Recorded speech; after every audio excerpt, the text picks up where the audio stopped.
If you'd please rise to salute our nation's flag. I pledge allegiance to the flag of the United States of America and to the republic for which it stands, one nation, under God, indivisible, with liberty and justice for all. Roll call, please. Mr. Conway? Here. Mr. Gignac? Here. Mr. Leary? Here. Ms. Martin? Here. Mayor Murphy? Here. Ms. Ross-Sikowicz? Here. Ms. Scott? Here. 7 present. We have under minutes, approval of the minutes of the regularly scheduled meeting of Wednesday, April 4th, 2012. Motion by Mr. Gignac to accept and place on file, seconded by Ms. Ross-Sikowicz. All those in favor signify by saying aye. Opposed? So voted. Next, we have permission to enter for April 18th, 2012. Madam Superintendent. Thank you, Mr. Mayor. To the Merrimack Special Education Collaborative for $27,480 to amend existing contract to provide for the additional out-of-district tuition costs for 12 plus 4 additional students enrolled in receiving services as outlined in their special education IEPs. Funding will be provided by the school department budget, special education department account. To the Sylvan Learning Center for $9,200 to amend the existing contract to provide additional supplemental service, SES tutoring to eligible students as required by Title I NCLB. Funding will be provided through Title I grant. To the Merrimack Education Center Incorporated for $14,625 to provide round-trip transportation for 4 students per the McKinney-Vento Act to and from Lowell to the various schools in Billerica, Massachusetts. Funding provided through the school department transportation budget. To NRT Bus Incorporated for $8,678,380,000 to provide regular school bus transportation services as requested for the students of Lowell, including round-trip transportation of students from different areas of the city of Lowell to and from different school locations within the city of Lowell, extended day, after-school trips, out-of-city athletic school trips, commencing July 1, 2012, ending June 30th, 2015, with 2 one-year options, commencing July 1st, 2015, and July 1st, 2016. Funding will be provided by the Lowell School Department regular education transportation budget. Thank you. Mr. Leary. Just a question on the NRT Bus Incorporated, just through you, Madam Superintendent, to or through you, if you maybe you know.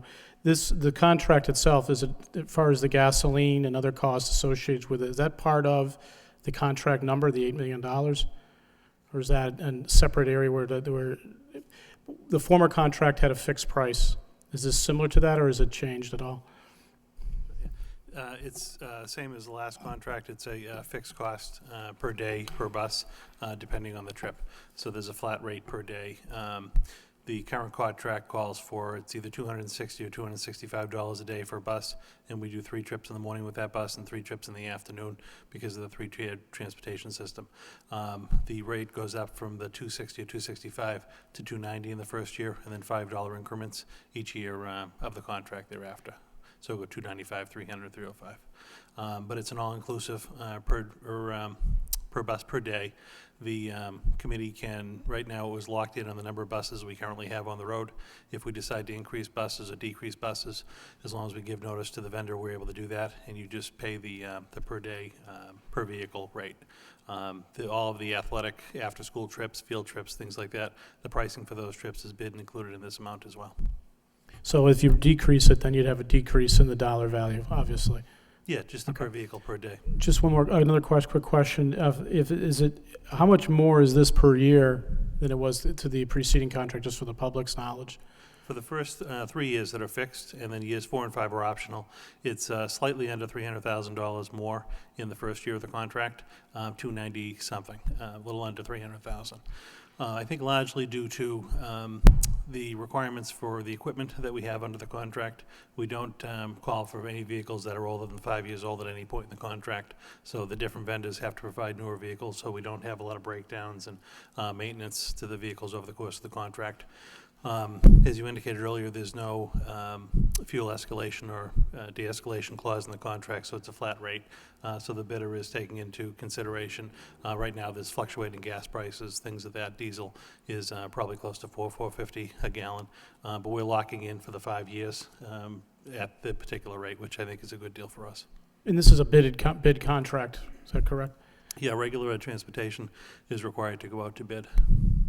Last question, so if we should reorganize, like, say, our school zones and change the distance of the busing, or do any type of change that results in less buses, we can have an additional savings in this contract? Or if we reduce it, in the opposite, if we decide to fund preschool busing or some other option, it would be increased at that point? You're correct. There's notification clauses within the contract. So if we're going to decrease the amount of buses, we give notice to the vendor, and as of whatever day it is, we can decrease or increase the contract. We will be looking at the special ed transportation separately. That's a separate contract, and it would be the sped transportation vendor that would do the preschool transportation because of the smaller buses. The regular ed transportation, these are the big 60-plus passenger buses. They wouldn't do preschool transportation. But you can increase or decrease depending on votes the committee may take in the future about zones or mileage restrictions, things like that. Thank you. Ms. Ross-Sikowicz. Thank you. I just had a question under the Merrimack Education Center Incorporated. Is that 4 students or 5 students? Because it's listed, spelled out as 4, and it's got in parentheses 5, and just a point of clarity.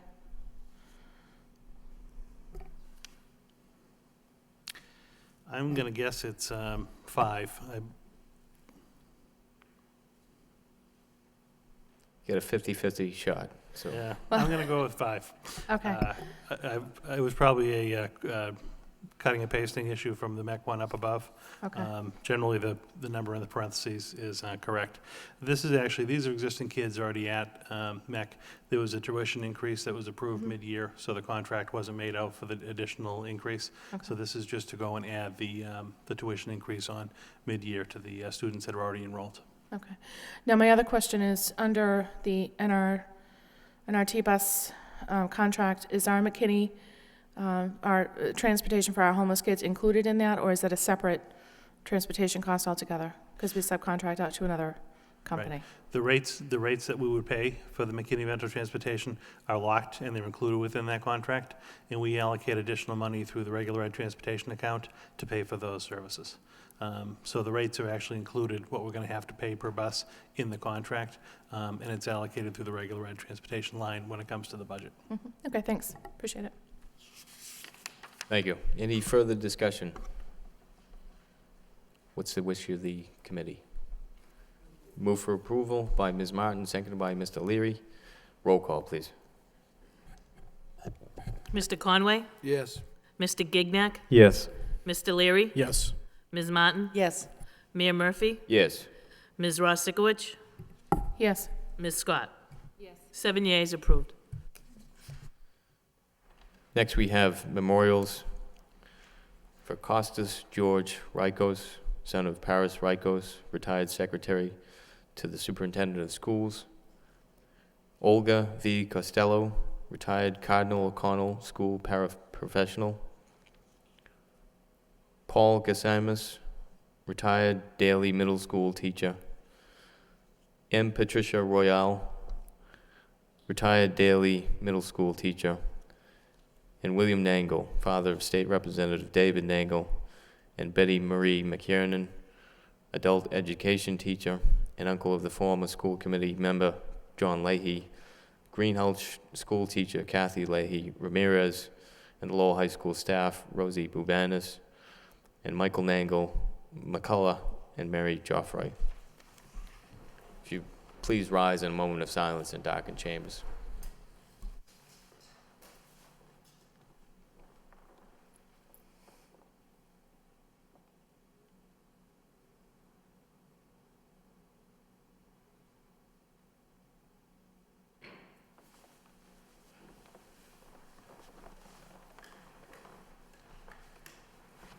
May they rest in peace. Next, we have motions. The first is by James Leary and Robert Gignac request the superintendent to provide to the school committee an updated status on all athletic facilities. There's no second required. Mr. Leary? Sorry. Thank you. I think it's, the council I know has dealt with this on issues in terms of the Colley Stadium, as well as the baseball bleachers, et cetera. I think it's imperative that our staff inform, the school committee in terms of what their facility needs are, so we can prepare and help talk, to the city council as well as to other folks who may have a potential involvement or potential opportunity to assist us. We went out to I was out at the stadium on Friday, took a look at the track. The track is, I think, approximately 12 years old. It is in need of change. I think the track alone is like every 6 years. I mean, we need to put these things into our capital plan and work with the city to ensure that they're addressed. It's not that we're going to get all of them addressed at one point in time, but we need to make sure we're communicating effectively with the city. As a side note, when we were going around the football stadium, we're looking at the coaches area and the old weight room area that I remember that Al Pear and Bertie Judge and others had worked hard to bring it up to date and bring new equipment in. And we noticed there's a lot of, there's weights that are actually outside in the dirt. It's kind of like Venice Beach East, but it's not Venice Beach East. It's pretty pathetic, and I think we can't blame the city for that. That's our involvement. It's been there over a year, and we need to get someone out there to clean that up. Other than that, I think the communication is something we need to ensure we work hard on. We have a lot of good partners in the city between the Park and Rec Commission, the council, and a lot of interested parents and other folks throughout the community. Thank you. Thank you. Mr. Gignac? Thank you, Mr. Mayor. I think this is a good time, as we've been hearing a lot of things being brought up on some of our facilities. This is just a good time to look at all of the athletic facilities overall and really, as Mr. Leary said, put it in our capital plan and look at what we can do in the near future to address these issues, because we don't want there to be a time when our athletes are not able to use our facilities. So that's just the meaning of the motion. Thank you. Thank you. Mr. Conway? Just very briefly, I want to congratulate my two colleagues in regards to this motion because it's something that I think it's long overdue. I went out to Alumni Field today when they were taking down those stands, and the stands obviously were in very difficult shape, and I have to admit they did an excellent job cleaning things up. However, walking in the back of the backstop, railings that are falling apart with nails that are hanging out. The footing is certainly needed. There's needed repair there. So I think that the whole idea of we need to be notified by our staff to let us know what we're being faced with and how we can plan for it in the future. So again, I congratulate my colleagues. It's an excellent motion. Thank you. Thank you. Any further discussion on the motion? All those in favor, signify by saying aye. Opposed? So voted. Next motion is by Kristen Ross-Sikowicz. Request that the superintendent work with the home-based program to develop processes of identification and outreach to our military-connected families with children in the public schools with the purpose of enhancing support systems for those families. Seconded by Ms. Scott. Ms. Ross-Sikowicz. Thank you. I just want to explain a little bit about what the home-based program actually is. They work in partnership with Massachusetts General Hospital and the Red Sox Foundation. This organization works with veterans and their families around the issues of treatment of post-traumatic stress disorder and also traumatic brain injury. Perhaps just as important as the clinical care they provide to our returning veterans is the support that they provide to their families, mom, dad, spouses, and children. The intent of this motion is to recognize that many of our children in the Lowell public school systems have family members who are service-connected. When a veteran serves, the entire family serves. While the return of a veteran from deployment is a time of great celebration, it's often the beginning of a journey of knitting that family back together, often trying to surpass the barriers of PTSD and traumatic brain injury on their own.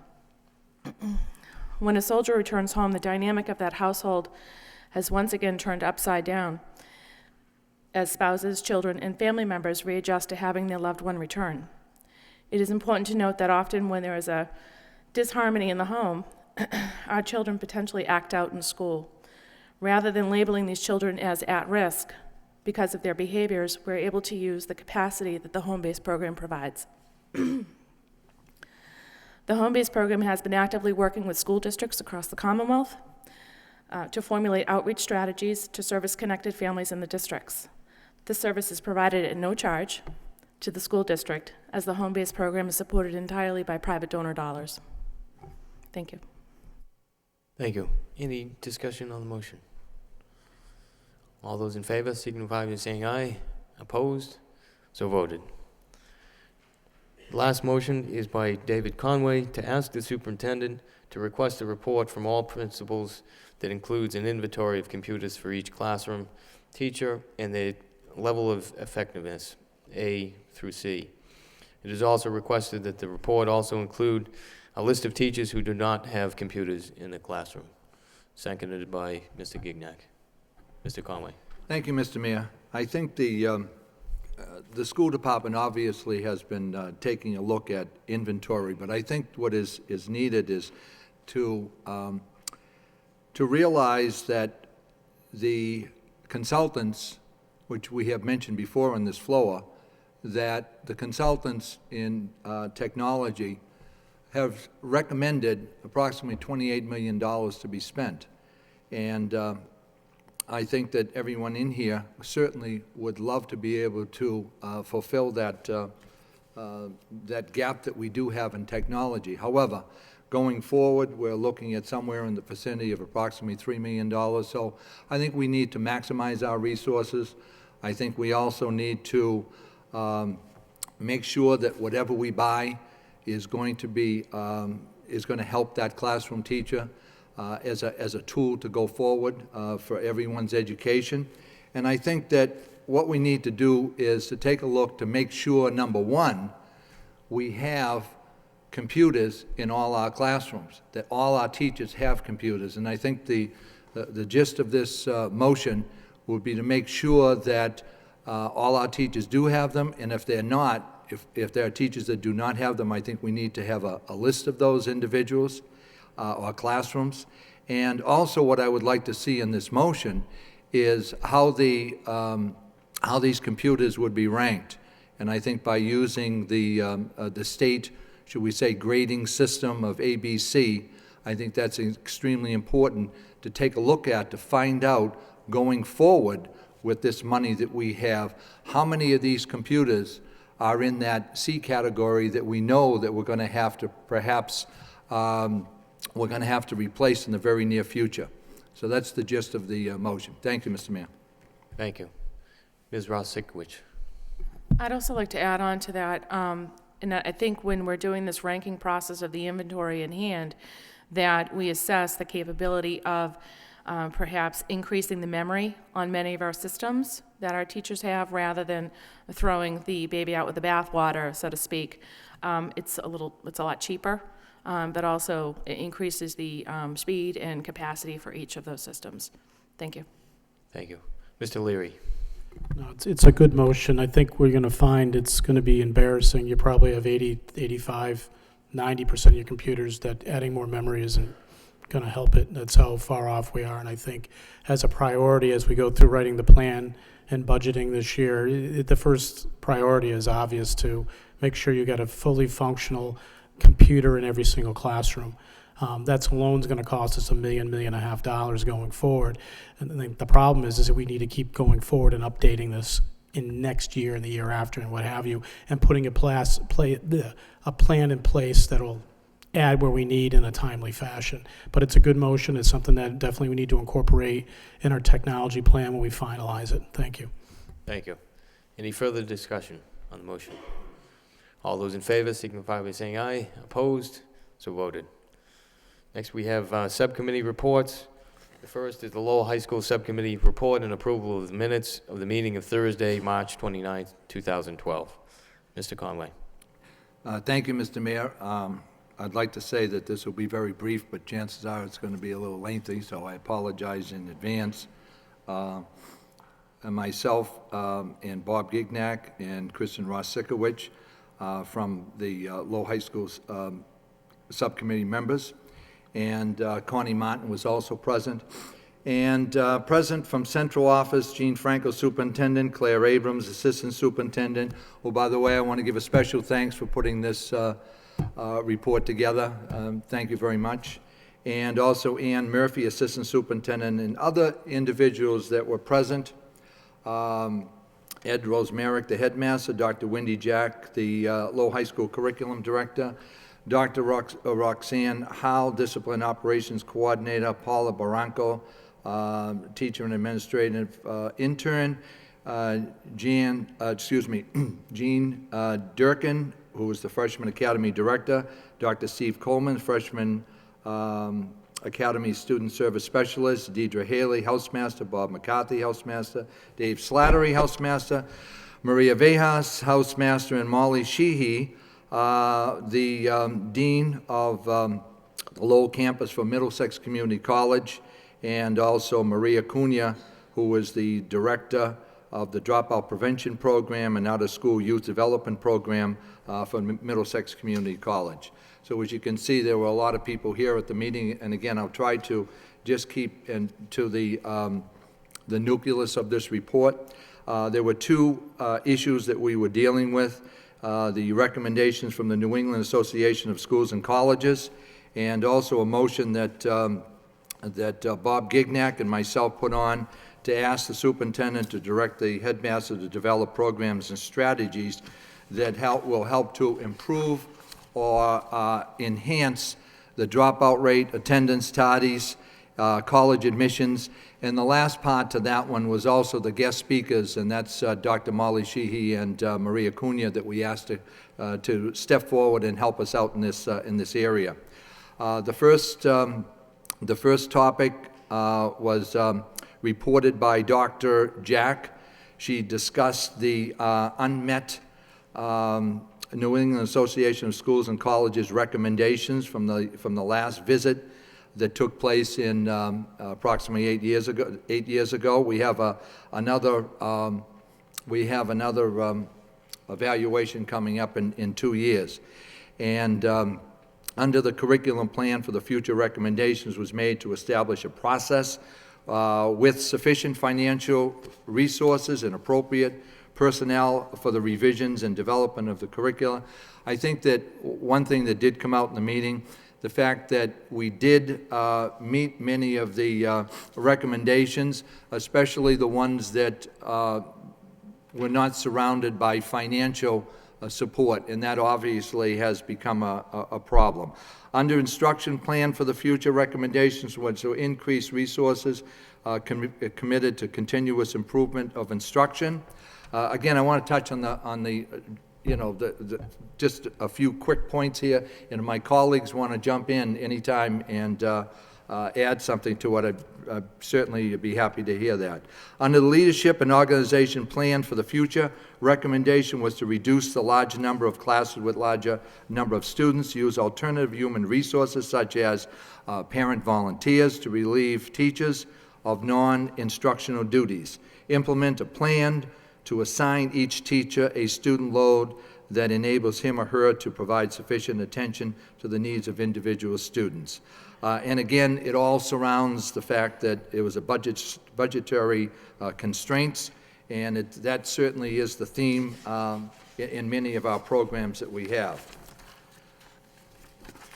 And to continue, under the Community Resources for Learning Plan for the future, recommendations were to provide adequate funding to resolve problems with student-faculty restrooms, with clocks and water fountains and PA system technology, locker room, science lab, and a lack of adequate storage space throughout the building. And again, this all has to do with the budget.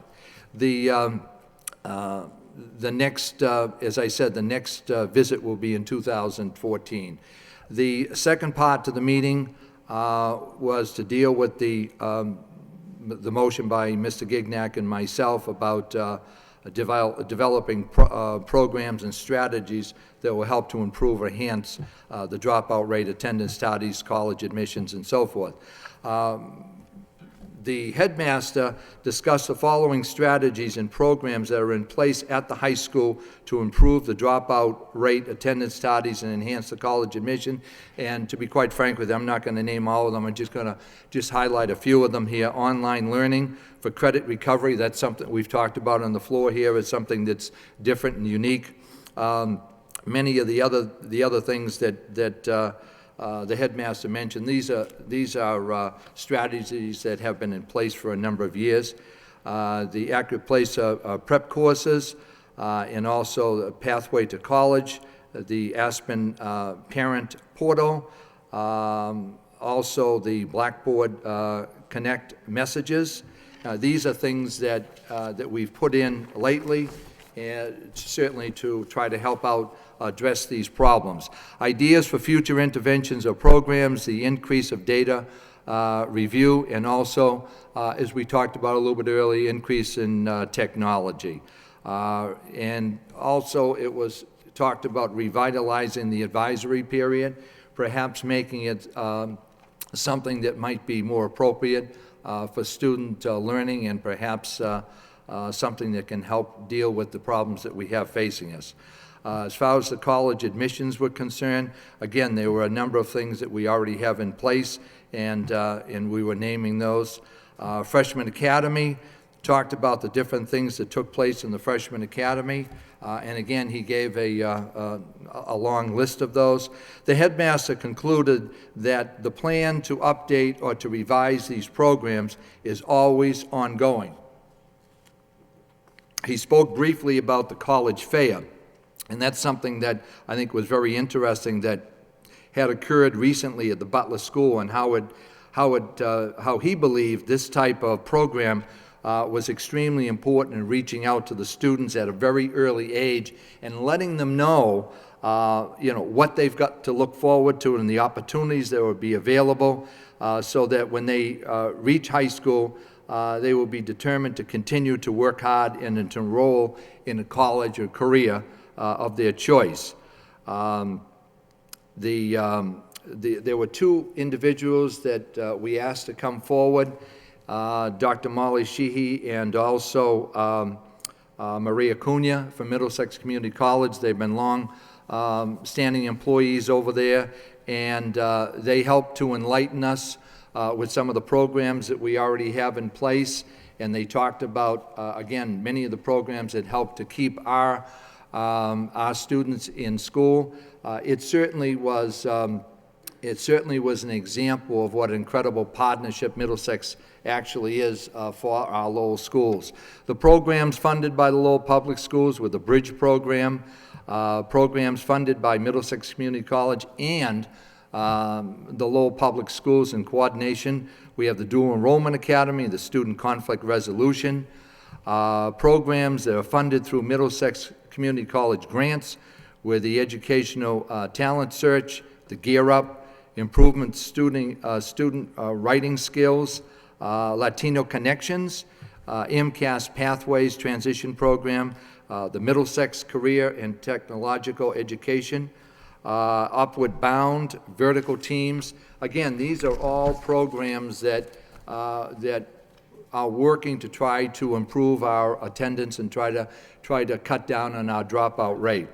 The House Masters also spoke, and they talked about how important it was, what they did in their work and what they saw at the high school. And they also mentioned something about there was a pilot program where they used the iPads, and they thought that this would be something going forward. It might be a tool, a mechanism that would help to speed things up, and that it would be giving them a great opportunity to be out in the corridors and into the classrooms, which they feel is extremely important to reach the students.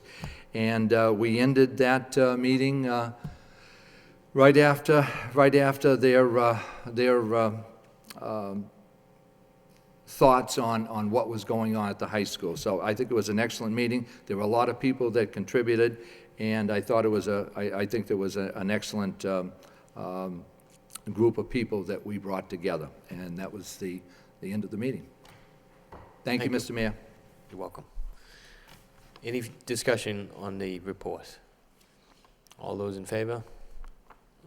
Motion to accept by Ms. Martin, second by Mr. Gignac. All those in favor signify by saying aye. Opposed? So voted. Next, we have a joint personnel and curriculum report and approval of the minutes of the meeting of Tuesday, April 10th, 2012. Ms. Thank you Martin. very much, Mr. Mayor. In attendance at the meeting from the Curriculum and Instruction Subcommittee were myself, Mr. Leary, and Ms. Scott. Also from the Personnel Subcommittee were Mr. Conway and Ms. Scott. And other members present were Mr. Gignac and Ms. Ross-Sikowitz. So in short, we had pretty much everybody there. Thank you all. We did have a number of different topics that we discussed. Like my colleague, I'm going to try and be as succinct as possible. I don't know how I'll do. Our first topic that we discussed were the literacy and language framework changes coming up for our grades pre-K through 8. We had a presentation from the Curriculum and Instruction Office, Rebecca Hyde, who is the literacy coordinator for our pre-K through 4, and also Deborah Romeo, who was presenting. Her position covers grades 5 through 12. We've been talking a great deal about the changes to the core curriculum, how our city is working to ensure that not only do we have the correct standards in place and that we're incorporating that into our teaching, but that we really are focusing on the vertical alignment that happens from when our students first join us in preschool straight through to the high school level, so that we really are seeing, particularly as we're looking now at language and literacy, each construct, each standard building on itself over time. I think it was a very impressive presentation, and I think it was great to see staff who are incorporating some national information, and there's a video that I know is being used in working with teachers to talk about the core curriculum standards on kind of a national level, to be sure that all of our staff are able to place this in the appropriate context. This isn't an activity happening here in the city of Lowell. This is something that's happening nationwide. We are, in truth, at the forefront of it here in Massachusetts, and then particularly in Lowell, we really have been, I think, particularly well situated so that we can move forward with this new initiative in a very, very positive way, and hopefully in the most seamless way possible. So there was that. We did accept the presentation, the subcommittee. Our next topic was focusing again on the vertical teaming. All these things, not surprisingly, all kind of fold in together. This was a result of a motion I had made a little while ago, so it was great to get this report to talk about how the vertical teams are working, how they're making those critically important connections between elementary to middle to high school. And I think we really have some exceptional work being done in this area in the district. The real key, like it is for so many of the issues we face here in Lowell, is the idea that we have some amazing pockets of innovation and success here in our district. One of the most critically important things we could do would be to take what we're doing really, really well and be able to spread it throughout the district, allow there to be cross-fertilization, encourage that kind of cross-fertilization, and really be able to highlight it so that something that's going on at the Robinson, which is incredibly successful, can be transplanted to another school.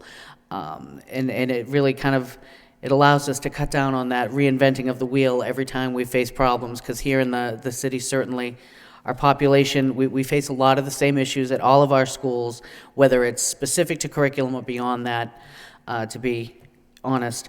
So I think that this is one more opportunity that we have to see where the vertical teaming is really being fine-tuned to a very highly efficient degree, and then be able to take that and be able to, again, transplant it to all of our other schools. The assistant superintendent for curriculum and instruction, I think, is very focused on that, is already scheduled time to be out in the district, seeing where these teams are in their process, being able to assist with that, not only herself individually, but her staff, obviously. And I think we are hopefully going to be looking at, as we go through the end of this school year, and with some time over the summer, having the opportunity to see some real steps forward as we enter finishing this year and starting next year. We also received a report on the updated curriculum brochures. This was a result in part by a motion by Ms. Scott to look at the ways we, I think in a broader sense, communicate with parents, which I think is very important. We did, I think, have a very good discussion about what kind of information we want to see, the multitude of ways we want to have this information available to families, making, again, this as easy and as seamless as possible, that parents can have a very real idea of what's going on in the classroom, and in all honesty, what they can do to support their children. I think we had a very interesting conversation about how all the grown-ups look at the new math and are stymied by it. And I am very glad I'm not learning math right now, I'll be honest with you. But I think that talking about ways that we can use technology, that we can use engaging ways of getting our families to pay attention to this, to understand that it's new, but it's knowable, and that it's really part of our job not only to teach our students, but also to be able to include their families in that process so that our students are getting that same kind of support at home. So there was a great deal of information that was thrown at the Assistant Superintendent for Curriculum and Instruction, Ms. Abrams, so she's going to be very busy. But we are looking forward to really seeing, I think, a comprehensive plan that shows us a multitude of ways that we communicate the business and the importance of what goes on in our schools to our families, and more importantly, perhaps give them different venues for ways to communicate back with us. So we'll be looking forward to more and more information on that. We also received a report on a project that's in place right now. It's called the Westmore Project. It had started as the brainchild of some students at the Greater Lowell Technical High School, and it is based on a real-life nonfiction piece, The Other Westmore, and it's a very interesting concept. A gentleman who found someone who had his same name. They came from very similar circumstances, but traveled very different paths in life. So it's really a compelling, it sounds like a very compelling piece that certainly these students were inspired by and wanted to share. So we were presented with the opportunity to get involved with this process, with this event. They're going to be bringing the author to the Lowell Memorial Auditorium come next year in October. So we'll be participating as well. We're particularly looking at the Freshman Academy as a place where those students would be really well suited to get involved with this. And we did receive a request for $6,000 so that we could purchase the books so that the students could have access to them. The subcommittee did approve that. But I would say it's something that we'd need to put in front of the full committee, and I would assume I don't know if we need to do that tonight or if we just wait until we get the actual contract. It is over $5,000, so I'm assuming we'd have to vote on it as an individual item. Is that correct? Mr. Yeah. Lang, Madam Superintendent. We'll put that information to enter for the next meeting. Perfect. So we can just move forward with that. Great. So having sped through the first 4 items, it now brings us to the 5th item, which was an update on the teacher licensure program that has been in place here in the city for quite some time. We did receive a report. We had 2 visitors, educators from the Department of Elementary and Secondary Education who came to meet with the subcommittee to discuss this program. The licensure program is basically a professional development program that's run primarily at institutions for higher learning, but here in the city of Lowell, we had taken it upon ourselves about 6 years ago to try and put in place this. It's a way of taking new teachers, young teachers, through the process of becoming, achieving professional status, going through that whole process to receive their license, which certainly takes time and effort. There's a great deal of administration that goes along with it. There's a great deal of professional support that goes on with it. And it's a program that I think over time has suffered at the hands of our budget. We began this program with 3 professional staff. We're now down to 1. And I think really the clear message as we were talking and as we went through this meeting was that it's not performing to the standards that we here in Lowell require. We have very high standards for the programs that we run, and this is one that because of, I think a challenging budget years really has been placed in a position where it was impossible to succeed. And I think that as we look back, 2020 hindsight, it's not difficult to see that a program that required 3 people to work efficiently would not be as effective with only one person trying to hold it together, especially when that one person had additional duties and, in addition to this. we had the conversation, we heard, I think, a great deal of information. I would say we're at a point, and I would defer to my colleagues, but what I would like to put forth for the committee to consider this evening would be us making the decision at this point that we will not move forward with our licensure program, that we will, I think it's one of those things where we have to recognize there are times in any institution's life where you have to decide what it is that's your goal, your central focus, and this is something that is quite literally on the periphery. It's great to be able to offer it to our teachers. It's great to be able to have it as part of our professional development offerings, but at the heart, it is not, it's not critical, and it's not what we're in the business of doing. So I think it's something that in the future we may want to revisit, because I do think that we have real potential here in the city to conduct this kind of program. But I think right now, with our budget situation being what it is, and what our overall challenges are in every single classroom, I think that's where our focus needs to be. I would also say that I did have an opportunity to discuss this with the superintendent. She was, I think, very decisive in wanting to have that as the way we move forward. And I applaud her vision on this, because I really do think it's something that we need to move on quickly, say we're done, let ESE know that we won't be moving forward, that we will certainly remain committed to the people who are midway through the program, but that we're not going to be taking on any additional teachers, and that we're going to focus our time and our effort and our resources on the things that are most central to our goals here as a school department.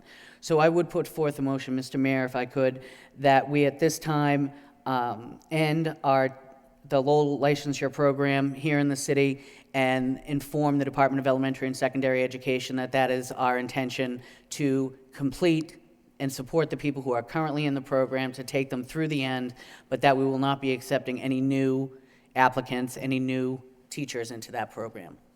And that would be my motion. Motion by Ms. Martin, seconded by Ms. Ross Sikowicz. Any discussion on the motion? Mr. Leary. Just to follow up on, I'm going to support the motion, but just a quick question regarding the mentoring program piece of it.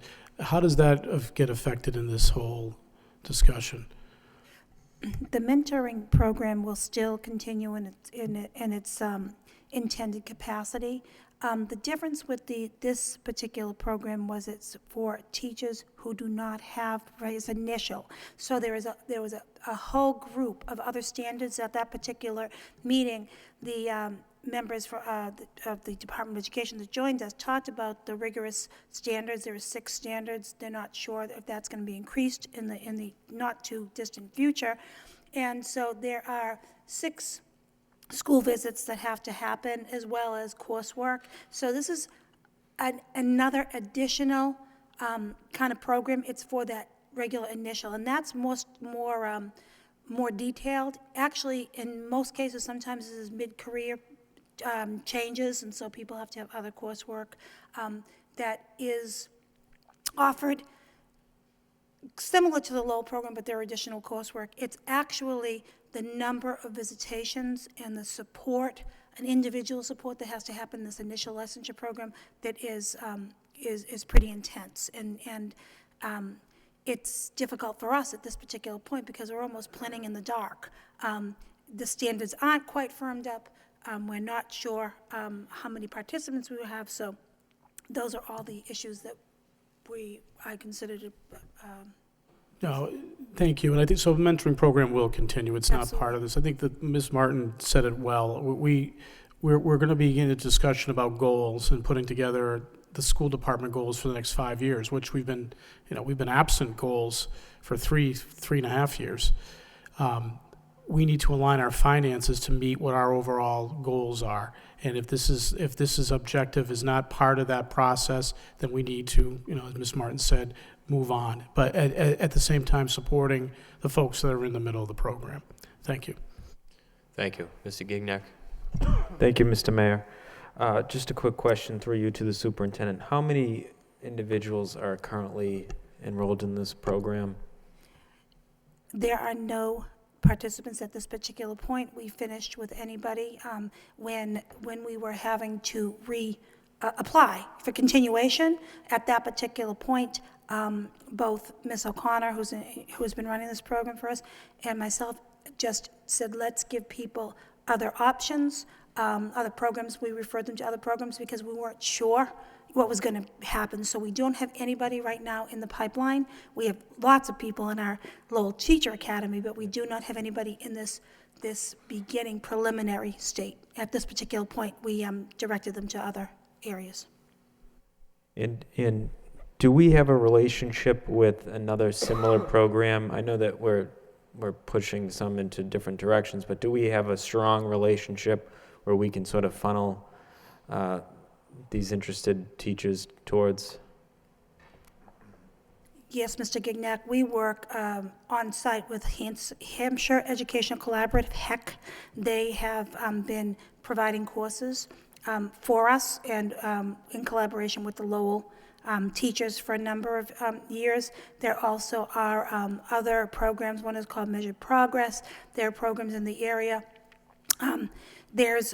It's not too far away that we could talk to other partners, academic partners, that could offer these kind of programs on site for us. So I don't see that we wouldn't have some kind of affiliate or build to that, but as far as us being the sole provider who have to provide 6 visits and give that feedback, that would be the change. So that we have partners that are approved by the department would not be far from reach. Thank you. Thank you. Ms. Martin? Thank you very much. I did just want to comment on something my colleague, Mr. Leary, had said, because I do think that it's important. The mentoring program and also kind of our overall teacher induction focus is something that will remain with us. So I think that that's important to note. I think it's something that Lowell has done an extremely good job with in terms of how we take on new teachers and how we really kind of inculcate them into our district and support them as they're in those important first 3 years, which is when really most teachers leave, a position. We're looking at over 87, I think, 87% retention, which is a very positive number. And I think our induction program really is a huge part of that. So I think that it's important to note that we're not throwing out all the kind of new teacher support that we've had in place that's been so successful, just taking this one portion of it, the licensure portion, and leaving that to people who are more focused and more directed at it. Thank you. Any further discussion on the motion? Roll call, please. Mr. Conway? Yes. Mr. Gignac? Yes. Mr. Leary? Yes. Ms. Martin? Yes. Mayor Murphy? Yes. Ms. Ross Sikowicz? Yes. Ms. Scott? Yes. 7 yeas, approved. And I think that was pretty quick, if I do say so myself, and I will submit that as a report of progress. Motion to accept by Mr. Gignac, second by Ms. Scott. All those in favor signify by saying aye. Opposed? So voted. Next, we have reports of the superintendent. First report, the McKinney-Vento Program Review Report. Madam Superintendent. Thank you. I direct.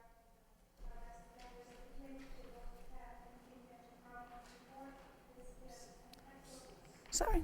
Here we go. The McKinney-Vento Program Review Report is a very positive report. I want my microphone on for this one specifically. There is all the findings were implemented, and there is one finding of commendable in this particular report, which for those of you who have had the good fortune to sit through several coordinated program reviews, that's really very good. I would direct you to page 7, where the commendable is. Of course, I was looking for the positive. Disputes over the homeless students, we don't dispute. We do what we can for our families that need the most, and so I would like to congratulate the people who work directly with this program most closely, and that's under the direction of Assistant Superintendent Ann Murphy, and specifically Dr. Palache, and also Mr. John Dakota from Transportation. They do and his staff do quite a nice job with making sure that our children who are in homelessness get the support that they need in entering and being part of our school system. Thank you. Any discussion on the report? Ms. Ross Sikowicz. I have a couple questions, so I'm just going to fire them at you, and I'm sure you can come up with really quick answers. How many homeless students did we have in the district in FY11? And are we on track to see a decrease or an increase in FY12? And do we have a good handle on the number of unaccompanied youth, particularly those at-risk children in our high school? So, just those three. I'm sure you have those on the tip of your tongue. Everything's in memory. I have to say that I know there are about 202 homeless children in the district, as far as my last report that I read, I've been reading. I am not sure about the unaccompanied youth at the high school. I asked Ms. Murphy if she has more information that she knows. I'm not sure of that particular number, to be honest, right now, currently. So I'll ask Ms. Murphy if she has more information about that particular part. Last year, we had approximately a little over 200 students as homeless. And this year, our numbers are running comparable. We might even end up the school year with a little bit more, probably about 225 students. In terms of the unaccompanied youth for the high school, I don't have that number off the top of my head, but we can certainly get that for you. And I know that number is really hard to get that number at the high school level for unaccompanied youth is really difficult to get a grasp on, because there is a reporting issue. And most children aren't reporting that they're homeless, because obviously you have to report that to DCF, and they don't want to go to foster homes and so on and so forth. So it would be useful for us as a committee, as a school district, and for the community to really get a handle on that, so we can work to address their needs. Because certainly these kids are winding up in our ADP program. They're winding up at risk. They're dropping out.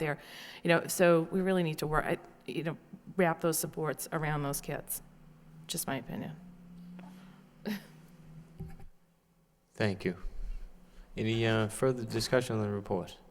Ms. Martin. Thank you very much. I did just want to take a quick moment, and I know the superintendent mentioned it, but I think, to see this kind of a commendable rating, specifically around the issue of disputes, I mean, it really does tell you that when questions arise, we will always side with the student. We will always side with the child. And that says something about our district. That, the minute there's a problem, this child is placed where they need to be placed, while the rest of the dispute is being worked out amongst the grown-ups. I think that's perfectly appropriate, and I think that it's heartening. It's not surprising, but it's heartening to see that that's kind of something that was pulled out in all of this review, and really, I think, highlighted. So congratulations to all the staff who've been part of that, because I think that it takes a conscious effort to make that part of the kind of ethos of your program. Thanks. Thank you. Any further discussion on the report? Motion to accept as a report of progress by Mr. Gignac, second by Ms. Rosikowicz. All those in favor signify by saying aye. Opposed? So voted. Next, we have the district's 5-year goals, 2012 through 2016. Madam Superintendent.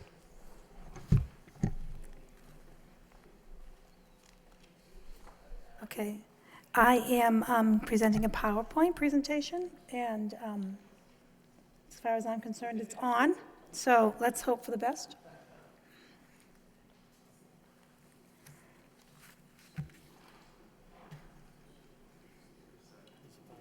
No, it's on. Technology is one of the goals. Beautiful. Next week, we'll be having our iPads here, so we better get used to this. There has been lots of work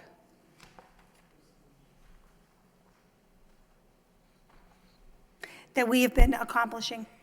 Here, Jay, that's why you're my friend. I like to model by example, but I guess I'm not going to pull it off this minute in time. But I can, there's been a great deal of work that has gone on. And before you this evening, the PowerPoint presentation is really to make the district goals and objectives come alive for the next 5 years. And so in looking at the goals and objectives of the district, our vision statement has been consistent. You've seen it because we've been in presentations together. This work began more than a year ago, a couple of years ago, when we began to work with the Merkland school teachers and beyond, and looked at our data in a very detailed fashion for that particular school, but also for our district. And that was the beginning of it, but we have continued the work to make sure the data that we have looked into has been specific, strategic, and very well-rounded. So, as a vision statement, excellence in teaching, it is our job to make sure that every child is ready for whatever dream comes to them academically, and they have the vision, the power, they can work in the global market and achieve their dream.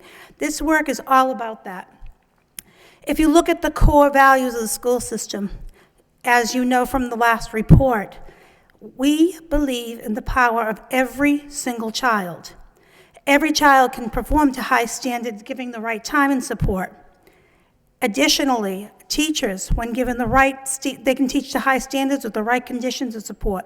Believe in the core values. We've begun this year to unpack the core values in the work I've done with teachers, and my staff has done with teachers as well as principals, in the release time that this committee allowed us to have, which has been an amazing luxury, and I thank the members here and those who are no longer with us for that release time, because we have been able to have common meetings, goals, videos. I send a message out that talks about believing the power of teaching, making a compact. What do you need to know and be able to do to be a teacher that works in Lowell, Massachusetts?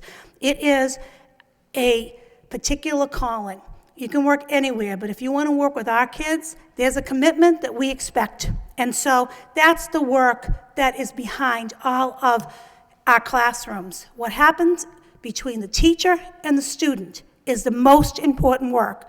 All of our jobs is to protect that. And so, as you look on your first sheet, sorry, public, the core issues of the Lowell Public Schools have been pretty clear.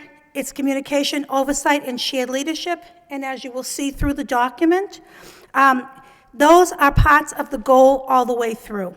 So it's looking at how do we communicate on all levels of the organization with all of our partners as stakeholders. Lots of the work that you will see as far as the superintendent level and others is about that communication. Is it succinct?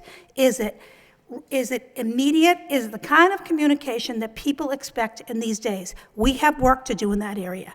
And my work this first year have been to create some systems, a monthly newsletter, and meetings with parents, different kind of vehicles that we hadn't had in a long period of time, weekly curriculum upgrades, what's going on that the committee knows, that the schools all know the information. Those are all things that have happened this year. Oversight. Are we looking at what the data is telling us as we go every single day? Do we know which children need to have more rigor in their system, more instruction, higher order thinking? Do we know children who just came to this country yesterday, what they need? That's the part, making sure we're looking at the programs and shared leadership. In school improvement, the work of schools that communicate, leaders, teachers, empowering each other to do the work is the most powerful work you see. That the school improvement stories, no matter where in the United States, internationally, even the Japanese schools that you hear about as far as outcomes, it is because teachers plan together, they think together, they look and say, how can we, as a collaborative team, make the best needs? So that shared leadership will be the goal that we work on together. With our teachers' unions, with our leaders, with our administration, how in fact do we build a team that believes in the power of youth, and how in fact, how really fun they are as we really look at how we all share the outcomes for these young people. They're really cool visuals, so if you look at the bottom of the page, I'm such a teacher, I want to hold mine up, but anyway, there is a visual, and it's just really talking about how this is a whole team. If you look at the visual that we have here, it talks about those core issues I just discussed, but also how the entire leadership team for the school district are of extreme importance. And we really have aligned central office to really look in tandem with the evaluation process. So curriculum planning and assessment, that's part of the evaluation process, but that's the work that Mrs. Abrams' department does.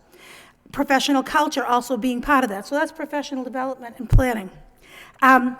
Finance management and operations. Does our budget meet the needs of the children? Is it flexible enough to meet those needs? Do we have all of the pieces in play? Student support services. Are we building family and community outreach? Our business partners, are we working together for the academic outcomes for our young people? It is all of our work together that, in fact, makes outcomes for the next generation of kids. Instructional leadership, of course. How are we guiding the work? How is that going forward? If you look, in fact, at the core values of the school, there are three. All students perform at high standards, given sufficient support, and teaching to that high standard, like I said before. So we're looking at the communication, the oversight, and the response to intervention. Every child, every day, needs to be taught at the level they are and beyond. They have got to reach their highest potential. Meeting the needs of the kids who need the most instruction and kids who need remediation and intervention is really the work of the system. And the third core issue is specific looking at children who have the special populations. We had that earlier in our planning as special education students, but it's not special education. It's any high needs group that really needs help. As we just talked about the homeless youngsters, there are specific support systems we have to look at. At the children, we've been talking about quite recently, the dropouts. What do we have to put in place to reduce that? So this is the saddest thing for me because I was presenting this evening a one-page executive summary. And it's this page, it's a long page color. So I really thought that that would be helpful for the committee and the public to see, because specifically, it really talks about the district needs and what you will see and what we hope to accomplish within the next 5 years. So if you look at the district needs, we looked long and hard at data. So I'm going to have to read them, as boring as it may be for those of you who have the papers in front of them, but we need to develop a culture and a belief system that supports high-level student learning. It's all about what kids know and are able to do. The members of the committee were all present for the Common Core presentation. It is amazing. I thought about the parents who are putting their little babies, their little 3- and 4-year-olds into school, and finding out what they're going to need to know and be able to do as communicators, as thinkers, as readers and writers, listeners, speakers. The standards are extremely high. The use of technology for communication purposes with families and beyond. How do we communicate with each other in a way that's succinct? Another district need. Process for monitoring progress. Are we doing well as we go? The time that you say, oh, it's MCAS, how did we do? Those days are over, and actually they've been over for a while. We know by the end of a school year where our standards are being met. We teach and reteach and reassess, and that's part of the work that's ongoing. But we have to make sure that parents know about it as well as everybody in the organization. We have to guarantee that the professional evaluations conform to the new state standards. We have a 5-step process that is coming, and that is of extreme importance.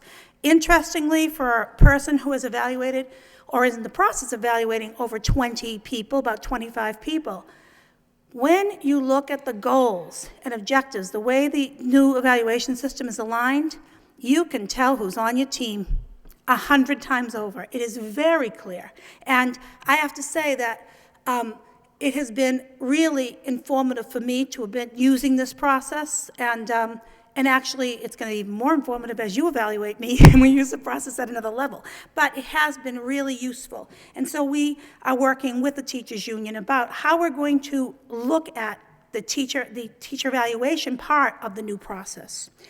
So we have to articulate that vertical curriculum, that's another district need. We have to provide the daily instruction that's engaging and motivating to our students. We have to make sure our teachers differentiate instruction based on student needs. Again, that data is critical.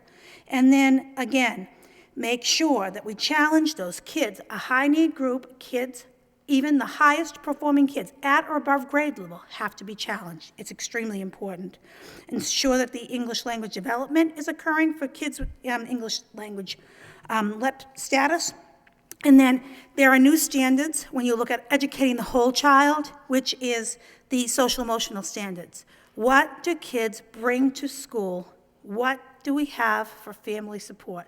There are new social emotional standards. It's educating the whole child. We've done quite a bit of work with that in leadership in the last little bit.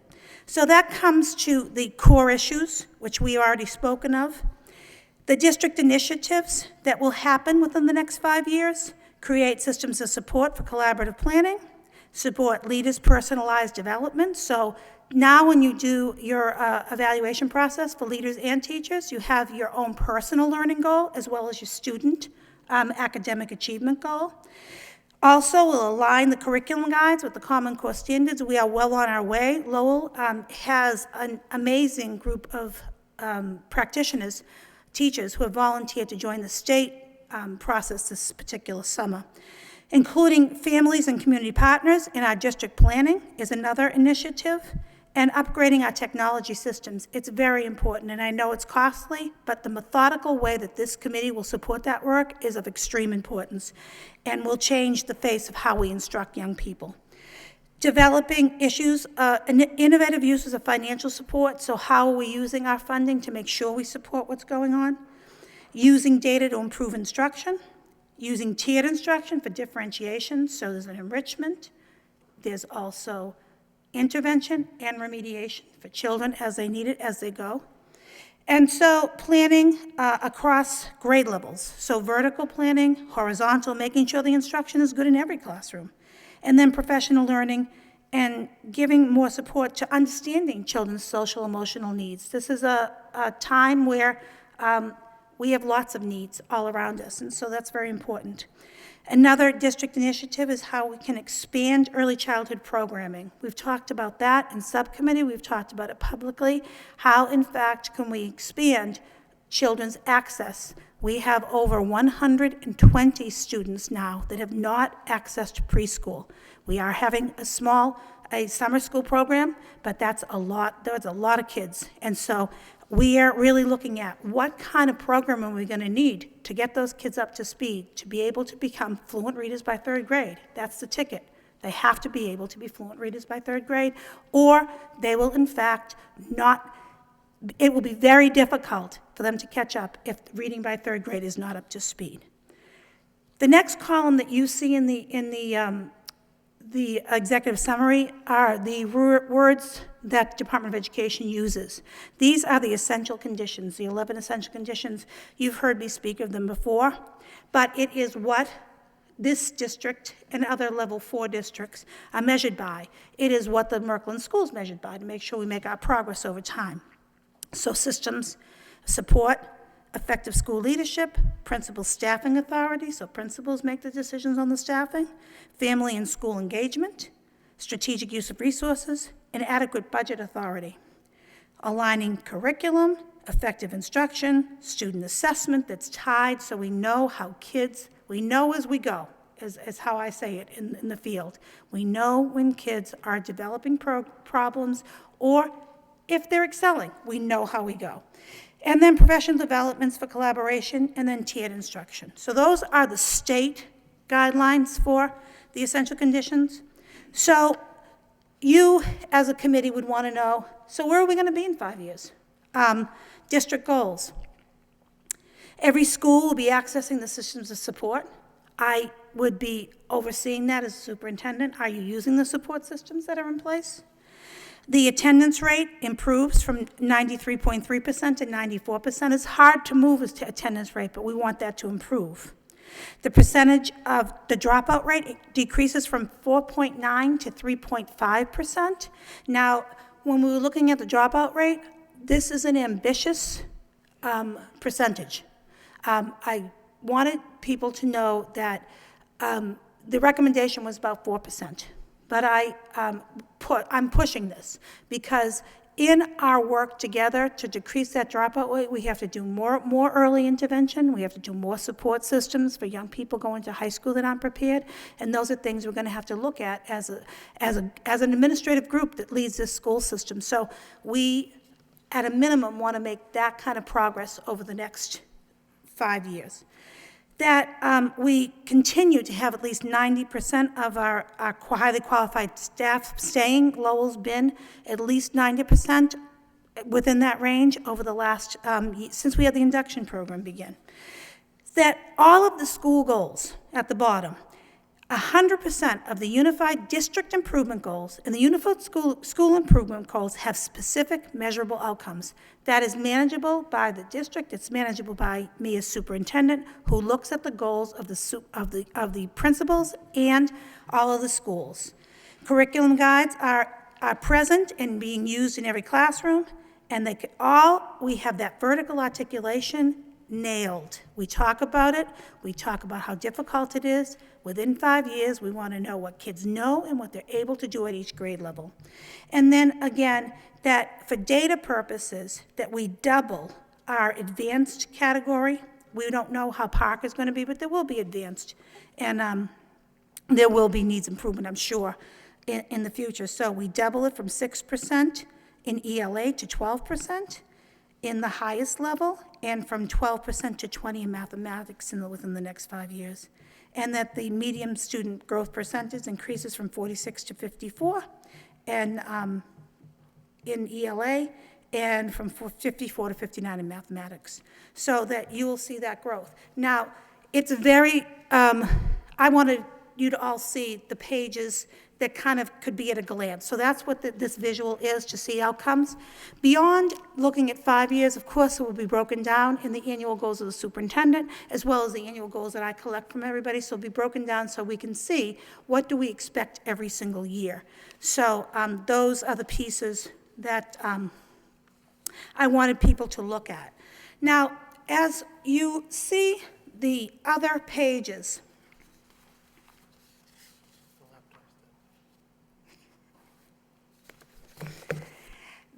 I did extract from the 17-page document that I sent you. The packet that you all received are the goals and the plans for the next 5 years for all of the people who are sitting up here, the superintendent and team. So when we take each one of the, whatever our goal might be, people will absolutely know who they have to go to if they need assistance. So if you're working on vertical curriculum alignment, that in Ms. Abrams' office, you will be calling to say, do you know what everybody's supposed to be teaching in grade 6? Do the parents know? Do the teachers know? Does everybody know where we're supposed to be? If we're looking at the social emotional standards, how in fact do what's going on at homes impact learning, that Mrs. Murphy will be overseeing that, and there's much collaboration that's going on interdepartmentally as well. So this piece in your whole packet, what I was going to show you visually is just the superintendent's packet, and so that what my expectations are. Now, I'm such a teacher, so you can tell me to be quiet or we can continue. If we would like to do this better visually the next meeting, I'd be more than willing to do that. It's lost for me to kind of talk without us seeing it, and as a teacher, it's very offensive, but if it's okay for you, I'll continue. I'll take the lead, Mr. Mayor, whatever the committee wants to do, but I did extract the goals and the work you will see at the superintendent level, not all of the assistants, but you have them in the packet if you want to go over them. Now I could do it, or if you want to wait until we have the technology in better place, we can do it next time, whatever you prefer. What's the wish of the committee? Ms. Martin? If I could make a recommendation, I do think it would be helpful to have access to it. I'd also say that this is, if we could, and it may already be there, but if this was made available on the website, Yep. so that it might actually be helpful for families and the community to be able to take a look at it. I mean, we're looking for the real intense people. They're the ones who want to hear about this. And I think that would be, if we did that, people can have access to it now, go to the website, they can pull this down, and then be able to look at it as we have our next meeting, I mean, I think that would be fine. I don't know how my colleagues feel. We might also locate the person responsible for the first goal of communication. Yeah, I'll be voting for the help desk person when we do the curriculum. It'll be a positive. But I just, Mayor, through you, I agree with my colleague. I think if we can get this on the website and have this at another meeting, that'd be probably a better way of doing it. Thank you. Madam Superintendent. I would most gladly post both the PowerPoint presentation and the entire document that you have in front of you, and as well, I'm really hoping, I made it a legal paper, secretaries hate legal paper, it is a pain, but I made the legal paper piece as kind of a signature. What would you expect if you put your child into the Lowell Public Schools within the next few years? What are the expectations? What are the outcomes? And so those are the pieces. So we will post those as early as 8 o'clock tomorrow morning, and then I can continue if you think we need to fill in the gaps and do that presentation next time. I would most certainly love to do that. I'd make a motion that we move forward thusly. Motion by Ms. Martin, seconded by Mr. Leary. All those in favor signify by saying aye. Opposed? So voted. Moving on to the next report, K through 8 student activity account audit and financial statements. Madam Superintendent. Thank you, Mr. Mayor. This next report are the statements in the student activity accounts from our various buildings for the fiscal years of 2011, 2010. We would like for you to accept these final reports and have them placed on file. Any discussion on the report? Ms. Scott. Through you to superintendent, actually the assistant superintendent, Mr. Lang. We spoke a little bit about it, but I'm sure you don't have an answer off the top of your head. I was questioning just the disparity between the accounts. Some of the accounts have revenues of $50,000 for student activity accounts, which I find to be very high. And I was trying to find out if that includes gifts or grants or what would be included in that, and if that comes in front of the committee for approval. For the most part, the accounts, will give you a little history on it. In years past, several of the schools had PTO accounts that would be separate from district accounts. And schools would have student activity accounts, which is permissible under law that the principal would sign off on. And we had a bunch of accounts everywhere all across the city. We actually created a K-8 student activity fund because the managing of these accounts at the individual school level is quite difficult. They're not set up to really have checking accounts, and even though the law permits it to happen, it's just a task that the school staff just typically don't have to perform. So we opened up and we went through all the votes. This is about 5 or 6 years ago, to establish a K-8 student activity account, which is administered through the business office. So it's actually one savings and one checking account that all revenue from the K-8 student activity accounts go into. And then we use QuickBooks to actually just allocate the funds by school and to track them. The schools actually appreciate it greatly. They still do their own fundraising. They go to the bank themselves to make their own deposits. They send down the deposit verification forms to us to post to the account.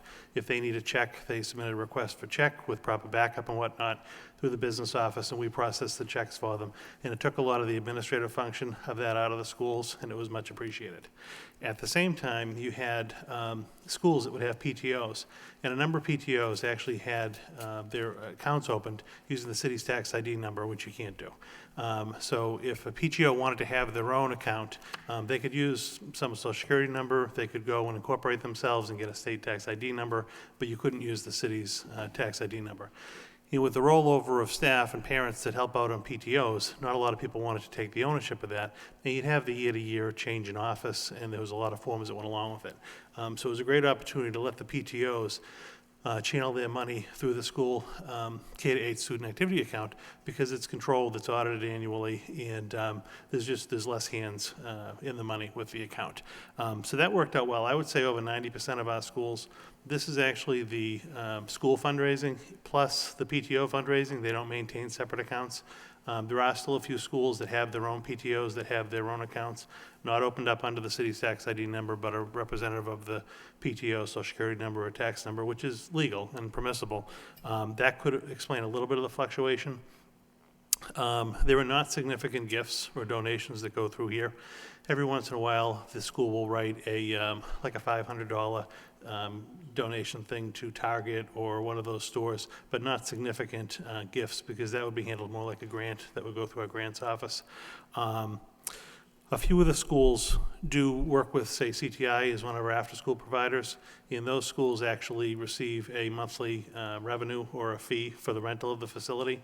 That would go through this account. So if it was a school that hosted a CTI or a YMCA has some of our sites too, if they hosted one of them, they would actually get a monthly revenue. That could explain some of the account balances. But quite honestly, without digging more deeper into a particular account, I couldn't tell you why one has a bigger balance than another, except that it is all school-based, and the individual schools are raising and accounting for this money on their own. Any further discussion? Mr. Gignac? Just one question, through you, Mr. Mayor, to Mr. Lang. I noticed, it's not a big deal, but I noticed that the Varnum and the City Magnet and the Rogers are still on here. Mm-hmm. Where's those funds? They would still be held in the student activity account. If you look towards the very end of, several of these accounts were closed last year, but if you look at the, 3 pages in from the back, the Varnum account has a $2 balance in it. It's just an administrative closing issue. The Rogers School was in the middle of transferring some funds that they had on hand to the Greater Lowell Community Foundation because they don't exist anymore. They were going to put their money into a scholarship at the Greater Lowell Community Foundation. It could just be a timing of when the money's passed from one account to another. But if it was the exception of, say, a principal requesting funds out of the account, those votes have come before the school committee to have the necessary actions taken. Thank you. Thank you. Ms. Ross Sikowicz? So my question would be, it appears that some of the accounts are in deficit, and how is that reconciled?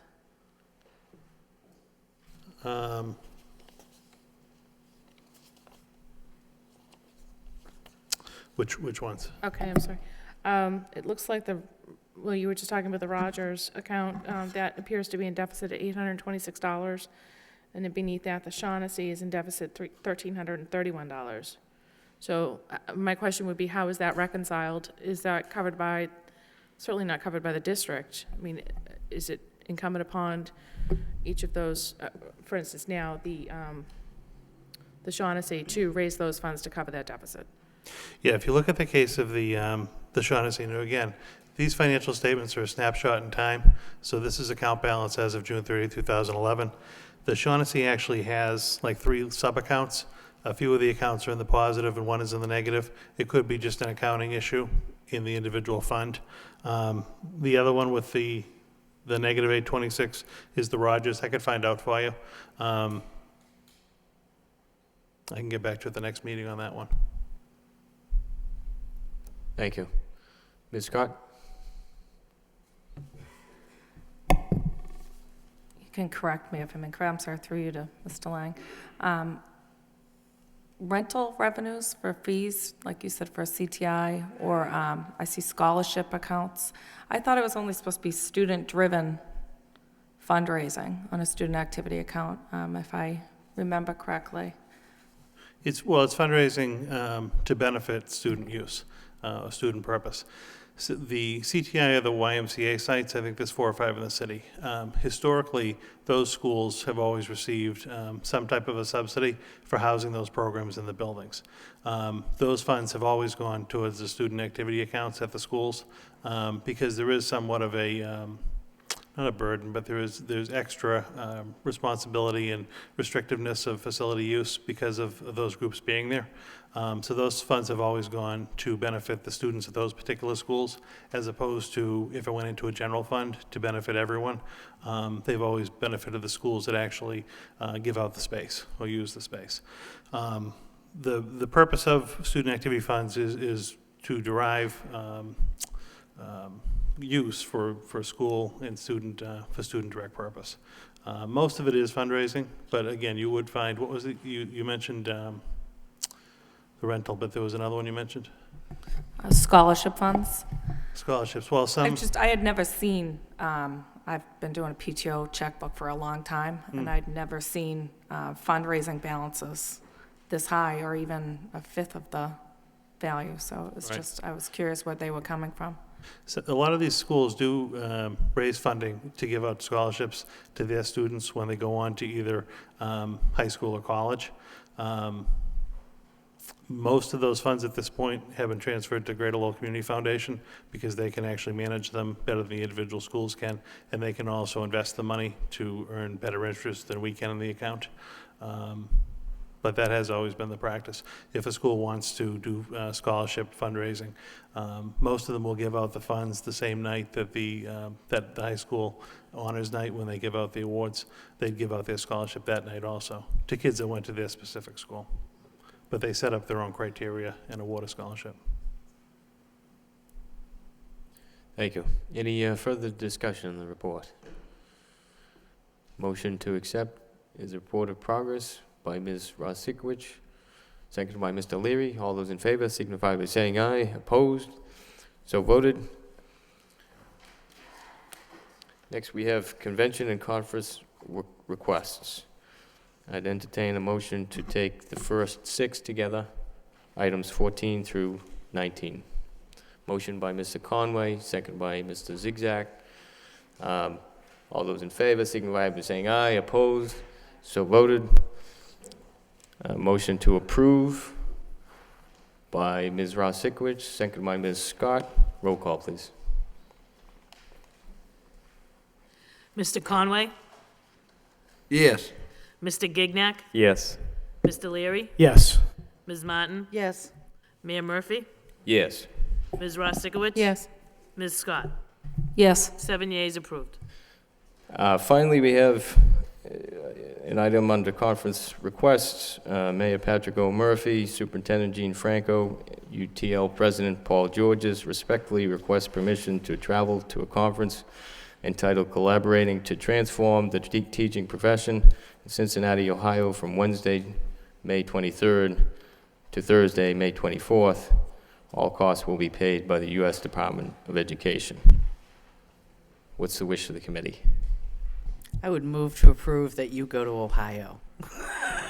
Anyone willing I second that to go to motion. Ohio gets our support. Thank you so much, Ms. Martin, for the motion, seconded by Mr. Gignac. Roll call, please. Mr. Conway? Yes. Mr. Gignac? Yes. Mr. Leary? Yes. Ms. Martin? Yes. Mayor Murphy? Present. Ms. Rosikowicz? Yes. Ms. Scott? Yes. 7 yeas, 1 present, approved. And I do want, while we're here, to be on, public record that I get dibs on the cost. So, before we adjourn, I'd recognize Ms. Martin. Thank you very much, Mr. Mayor. I would, if my colleagues would indulge me, like to take a point of personal privilege. I did want to share with this committee, and more importantly, perhaps with all of our viewers at home, an upcoming event. It is a candlelight vigil, which is going to be happening as part of 2012 National Crime Victims Week, Rights Week, here in the city of Lowell. It is, I think, a very active group. They are going to be gathering, I just want to make sure I get the times right, looking at April 23rd at 5 p.m. at the Lowell Senior Center. It will include a candlelit walk to City Hall for the actual event. There will be a number of local luminaries and leadership there, including our mayor, as well as our state delegation. I think it is it's a program and it's an evening that remembers people who were lost far too soon, and I think it gives an opportunity for healing for many people who have suffered an incredible loss here in our city. So I would encourage, again, my colleagues and everyone watching tonight, if it is something you could be a part of, you would be very, very welcome. Thank you very much. Thank you, Ms. Martin. Next, we have the adjournment portion of the agenda. Motion by Ms. Scott, seconded by Mr. Leary. All those in favor, signify by saying aye. Opposed? We stand adjourned.